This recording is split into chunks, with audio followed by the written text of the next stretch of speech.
Hi guys, welcome back to my channel. Today I will be talking about the book You. I've already talked about it a little bit, of course, in my wrap up for it, or my wrap up the month that I read it, but I'll be talking about not just that, but how it compares to the show, or how the show compares to the book, and what my thoughts were on both. To start with, let me try to do a summary of the book and slash the show, I guess. Obviously spoilers if you're interested in watching the show or reading the book and you want everything to be a surprise, maybe don't watch this video. But if you have seen it or you don't care, let's just jump right into it.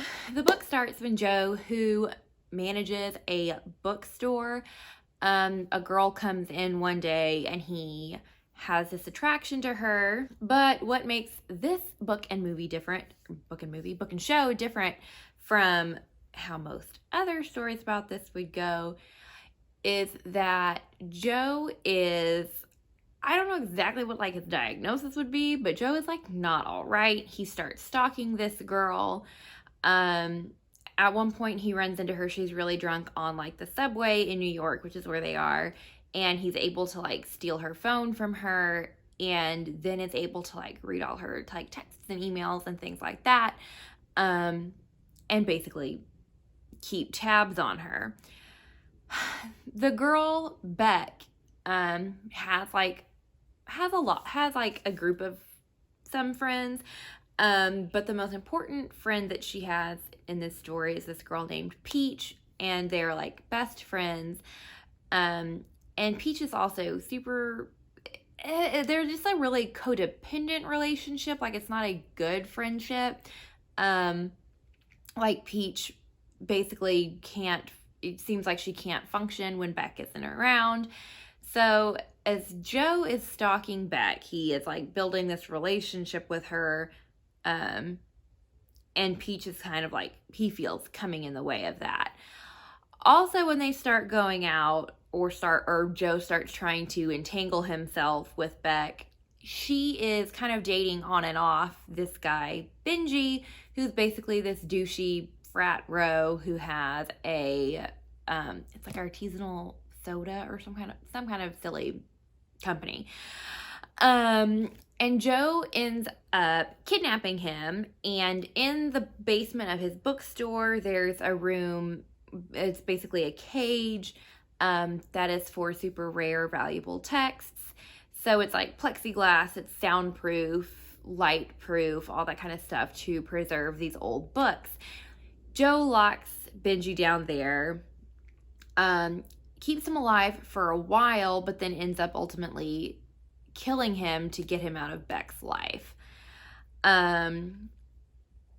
Things go on with Joe and Beck kind of dating.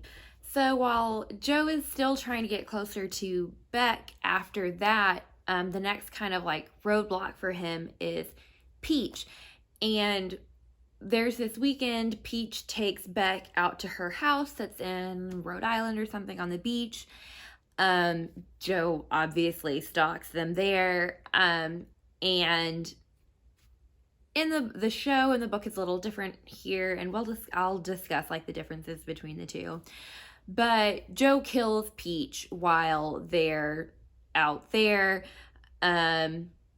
basically so Beck has one less kind of barrier to their relationship. So Joe is not really a reliable narrator, and you can get it more in the book because it's just from his perspective than you can in the show, where you can see their relationships. But Joe really views Peach as being this very codependent person who's kind of sucking up all of Beck's time and energy.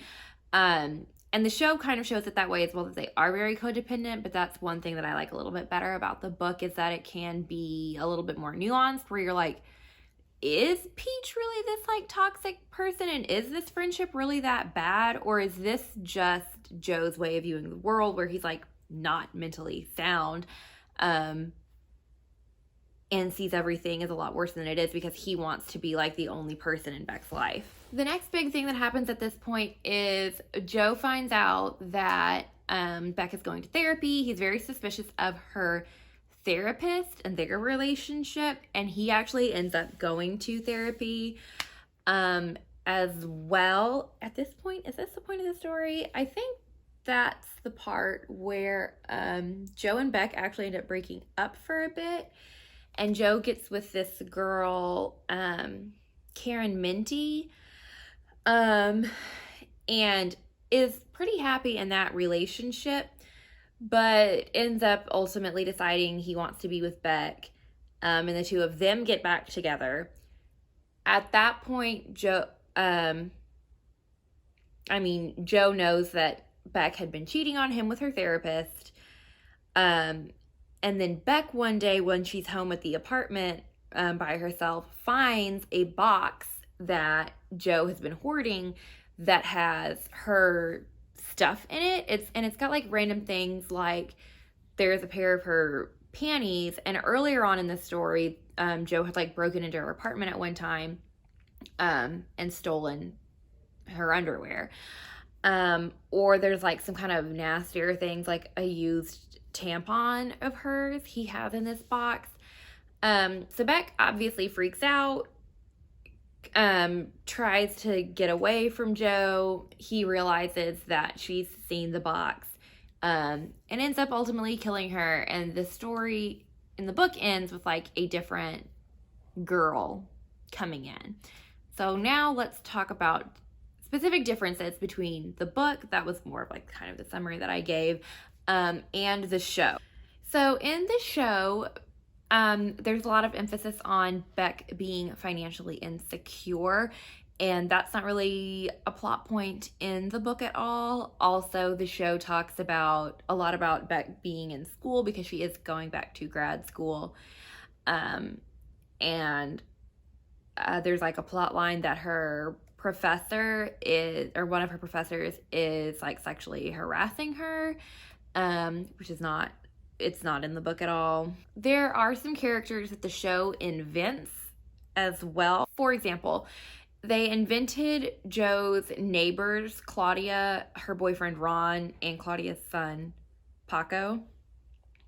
And I didn't like those characters being invented because they're really just there to humanize Joe. Because the thing is, Ron is like this angry alcoholic that is always like yelling at Claudia and Paco and giving them a hard time about things. And you get to see Joe being kind to Paco. I don't like that storyline because I don't think that Joe needs to be humanized in any way. I think at its core, this is the story about, a man who really has some pretty significant psychological issues. He's a stalker and a murderer, so I don't think that there's any need to try to redeem him. I don't think that serves the story in any way. But there some other moves that they did to humanize Joe that weren't in the book. So the owner of the bookstore that Joe manages is an older gentleman named Mooney, and the show does some flashback scenes to Joe's childhood that shows Mooney being abusive to him. Again, I feel like this is just kind of a way they're trying to justify his behavior, and I don't think it's necessary, and I think it's also kind of a harmful message to show someone who is being abused and treated poorly as a child growing up to be a murderer. Also, the show has a scene where when Joe has Benji trapped in the cage, he ends up getting like some leverage on Benji, and it turns out to be like a video of Benji killing someone, or like it was a drug overdose or something. Basically, things got out of hand. Benji was responsible for the death of somebody, and he never obviously got in trouble for it. Which again, seemed to be just a move to justify Joe killing Benji, which I don't think was necessary. I don't think it serves the story, and I don't think it serves the characters anyway. I don't understand why there has to be this constant need to like make Joe seem better than he is. Some other characters that got invented, Beck has this friend named Annika, who's not in the book. In the show, she's like this Instagram influencer. Joe's ex-girlfriend, her name was Candace, And in the show, they invented a friend for her. Her name is Maddie Johnson, and she basically just shows up at inopportune times to give Beck like flashes into Joe's past. There's also this guy named, the show also shows this guy named Elijah that Joe's ex Candace was sleeping with. The book doesn't really go into Joe and Candace's past at all. It kind of just hints at it. The show gives it a lot of detail. And in the show, Joe kills this guy Elijah that his at that time current girlfriend Candace was cheating on him with. Also in the show, there's that guy named Ethan who helps Joe out at the store. Before Ethan, there was Curtis, and when Joe fires Curtis, he has friends that beat Joe up. In the show, they replace that scene with Joe getting beaten up by Ron, his neighbor. The show also has Peach being very suspicious of Joe, of him being her, like, because book and show, Peach is suspicious that she has a stalker. In the show, however, Peach thinks that it's Joe, like she's kind of onto him. How Joe kills Peach is also different in both. In the book, he kills her while she's out for a run and weighs her body down with rocks, and throws her out in the ocean. In the show, there's like this whole altercation between the two of them. He ends up shooting her and like kind of framing it as a suicide. That was a difference that I didn't hate as much as I hated the ones that were to make you feel sorry for Joe, but I didn't love it. I don't think it was necessary. It was just to add kind of tension for the viewers to have that scene of Joe and Peach like fighting over a gun. Whereas in the book, it's kind of like he goes out and he kills her, and there's not a lot of adrenaline there. Another kind of little difference between the show and the book was that Karen Minty in show version is kind of this normal, nice girl, and they have like a normal, healthy relationship. In the book, it's more of like a sex-crazed thing where she is kind of, not any more or less normal than Beck, I would say, but still kind of like a volatile relationship and not as healthy as the one in the show. And now winding down towards the end, when Beck discovers the box of things of hers, in the book, like I said, it's like some weird, gross things. In the show, she finds all these things that aren't just hers. They're from all these other people that Joe has killed, because show version of Joe has killed a lot of people. Book version of Joe has only killed Benji and Peach.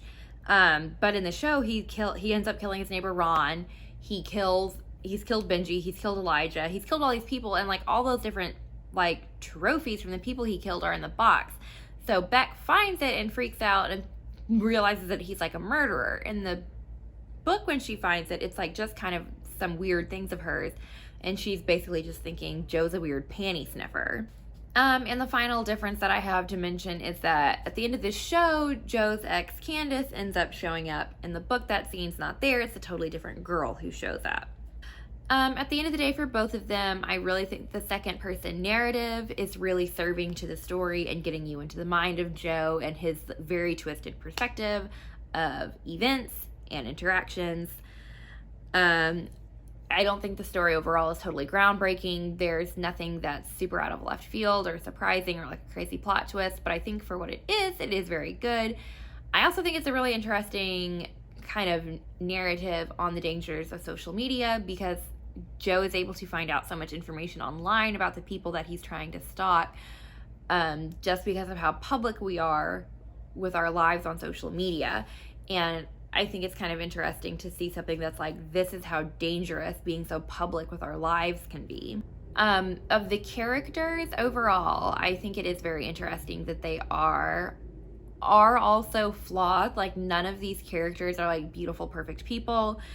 They all have things that you don't like about them. Like, Beck is a liar. One thing I didn't mention, like, in either summary, Beck goes through, like, both show and book. She says that her dad is dead when he isn't. Joe ends up, like, finding out about her dad. They end up going to, like, this weird Dickens convention. The difference there is that in the book, Joe doesn't, like, Beck never sees Joe. In the show, she does. Another kind of thing that I think was just added to add tension. So then you get to see Joe interacting with Beck's family, whereas in the book, he's just, like, creepy and watching the whole time. But obviously, Beck's not a perfect person. None of her friends are perfect. And I always, like, kind of, I appreciate when, like, books and stories and media and stuff, make people who are flawed in that way, because I think we all know people like that are really flawed. Like, Beck's friend group is really shallow, and the way they describe all the girls, it's like, you know people like that. And I also think it's really interesting to get the second person perspective that's also, like, from Joe, because you get to see how he romanticizes and justifies all of his actions, which I think is really dark and twisted, and normally you wouldn't get to see how the killer in these situations, like, rationalizes what they're doing. Overall, I did like the book. I did like the show. Like I had said, not really groundbreaking in any way, but definitely I think worth looking into. I'm hoping to, at this point, pick up the second book. I don't think there's going to be another one after that I know of, but I know there is a second book, Hidden Bodies, and obviously a second season to the show, so I'm interested to see how those are similar or different. Thank you so much for watching. I will see you in another video soon.